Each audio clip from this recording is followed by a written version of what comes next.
Wala nang intro. Let's go! Andito na ako sa barko.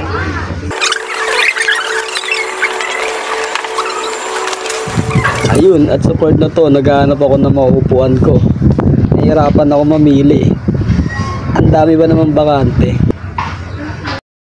Let's go! At dito binisover ko na nga lang. Kasi miski ako, di ko na naiintindihan sinasabi ko. At sorry guys, hindi ko na na-video yung pagbaba ko ng barko. Pagod na eh. Haba ng biyahe. Kaya pag nagpahinga saglit, pagising ko, ayan. Dahil 8 AM na ako nagising, nagmamadali ako ngayon. Naghanap ako ng tricycle. At dahil may nakapagsabi sa akin, pag pauwi daw ako, kailangan 4 PM na sa biyahe na ako. Ayun lang daw yung last trip nila is 3 to 3:30 yata. Ayun, nandito na ako. Natatanong ko na yung terminal ng van. Nagbayad muna ako kay kuya syempre.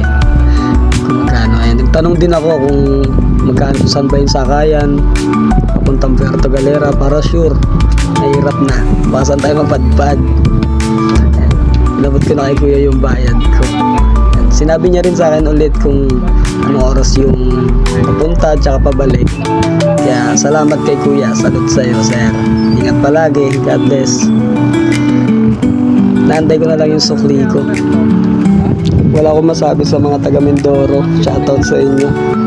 Ang babait niyo. Ingat kuya ulit. God bless sa pagdadrive. Ingat. Ride safe. Tara na. Puntaan na natin yung terminal ng van. Let's go! At dito tinanong ko na kay kuya kung magkano yung pamasahe. Sabi niya nga 120 daw. Tapos tinanong ko rin kung anong oras sa alis. At ang sabi nga ni kuya 10:10 daw ang alis. Nagugutom na kasi ako eh. Wala pa akong almusal. Sa punto na to nagtanong ulit ako kay kuya kung saan ba may masarap na kainan. Nakakatuwa lang isipin, sobrang approachable nila. Hindi ko alam, baka nakukulitan na sila sa akin. Tara, samahan niyo ako, maghanap tayo. Let's go! Tamang lakad na naman tayo nito ah. Maabon-abon nga pala dito ngayon sa Calapan. Ayan, kita niya. Basa yung sahig. Minsan nabuhos yung ulan eh. Pero ambon lang naman. Kaya hindi ako mapipigilan ng ambon. Pupunta pa rin tayong puerto. By the way, solo travel pala ako ngayon. Yeah. Tara, hanap tayo ng pagkain. Natake ako ng gutom. Sana hindi tayo iwanan ng van. Habang naglalakad niya ako dito, napa-outfit check ako. Ting! Garap. At yan, busog na isang bibe. Balik na tayo sa van. Baka maiwan tayo eh. Sorry, di ko na pinakita yung kinain ko ha. Dito papasok na ako sa loob para makapagpahinga na ako. Tinanong ko kung ilang oras yung biyahe. Nasa 1 to 2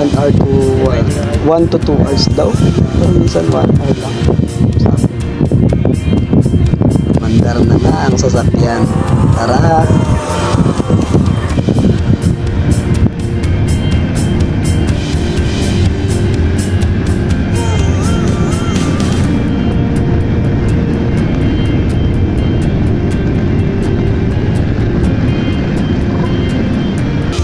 At yun na nga, nakatulog ako sa van. Pagising ko, nasa e-bike na ako. Charot. Hindi ko na na-videoan yung pagbaba ko ng van. Sobrang pagmamadali ko. Na-excite yata ako. Kaya eto, nasa e-bike agad ako. 50 pesos yung bayad nito, papunta raw sa White Beach. Kasi sabi ko, doon ako pupunta eh. Kaya sabi ni kuya, ihatid niya raw ako doon. Hindi ako sumakay doon sa may pagbaba mo ng van, sa may terminal ng Puerto. May mga nakapila doon pero hindi ako doon sumakay. Kasi pinupuno pa nila yun eh. Doon ako sa mga dumadaan sa kalsada na. At yan, nandito na ako sa White Beach. Si kuyang driver ng e-bike. Hinatid pa ako hanggang loob, nakakatuwa. Ano daw po siya, pastor. Ayan, God bless po kay kuya. Napakabait niya po. Tinur niya ako papasok ng White Beach. Ayan o. Kita nga. Ang dami niya pong sinasabi sa akin. Puro tips and advice para hindi ako maloko dito sa Puerto. Napakabuti niya po. Sinamahan niya ako papasok sa loob. Walk trip kaming dalawa ngayon. Iniwan namin yung tricycle dun sa labas. Ay, e-bike pala. Parang tricycle kasi siya. Nakikita niyo po, natatanong ko na yung beach. Yes. Pinabilis ko na. Para di kayo mainip. Ayan. Paglabas namin dyan, nagulat ako. Ang ganda. Tinuro niya sa akin kung saan ako pwedeng kumain. Saan ako pupunta. Ayan. CR, tinuro rin niya sa akin. Natutuwa. Wala akong masabi kay kuya. Nakabait niya. Tinutour niya ako talaga. Shoutout sa'yo kuya. Ang bait-bait mo.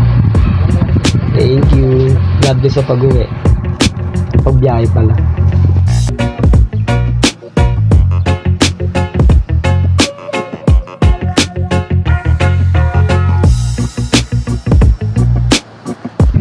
Tara, kain ulit. Bagong lahat. At may narap na nga agad akong kainan dito. Nakakailo ba? After ko order, may napansin ako dito. Nagtitirintas ng buhok. Para ma-feel ko naman yung ambience.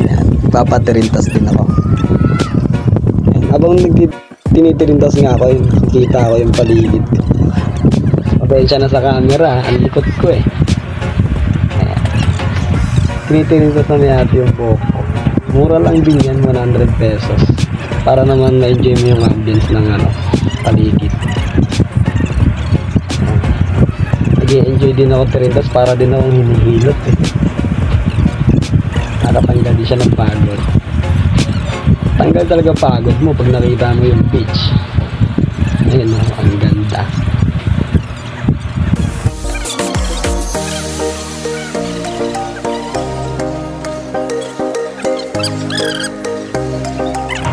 Habang tinitirintas nga ako ni Ate, tsigahan lang kami ng tsigahan.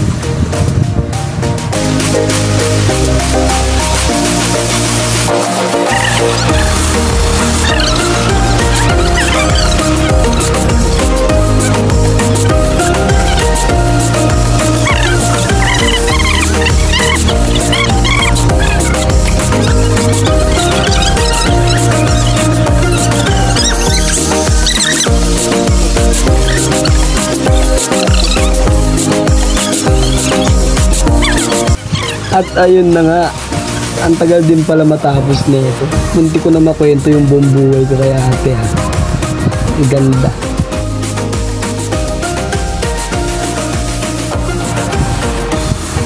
Siyempre, tara na at kumain. Tapos flex. Bigla ako nag-transform. Siyempre, beach attire tayo. Prepared dapat tayo. Tamang flex lang. Dito tuwan-tuwa ako kasi kahit mag-isa lang ako, nag-i-enjoy ako eh. At by the way, birthday ko nga pala ng mga araw na yan. Sinelebrate ko, solo travel. Para akong baliw oh. First time maligo. Tamang muni-muni. Senti kunyari. Yes.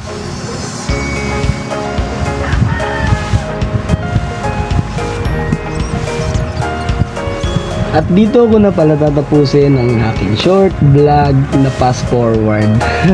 Sana nag-enjoy kayo. Please follow my personal vlog. Thank you. Hanggang sa muli. Paalam!